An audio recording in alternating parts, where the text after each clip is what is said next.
الطائرة النادي الأهلي ونادي سموحة قدروا إن هم يصعدوا للدور الثمانية من بطولة أفريقيا رقم 38 لرجال كرة الطائرة، واللي بتتلعب على ملاعب النادي الأهلي بنادي الجزيرة في الفترة من 30 مارس لحد 11 إبريل. الأهلي اتأهل لدور الثمانية بعد ما تصدر المجموعة الأولى، وهيلعب في ربع النهائي مع نادي أساريا الليبي.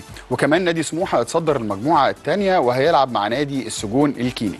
البطولة هيبقى ختامها يوم الأربعاء اللي جاي، وهيحضروا مجلس إدارة النادي الأهلي وكمان مسؤولي الاتحاد الإفريقي برئاسة الدكتور عمرو علواني.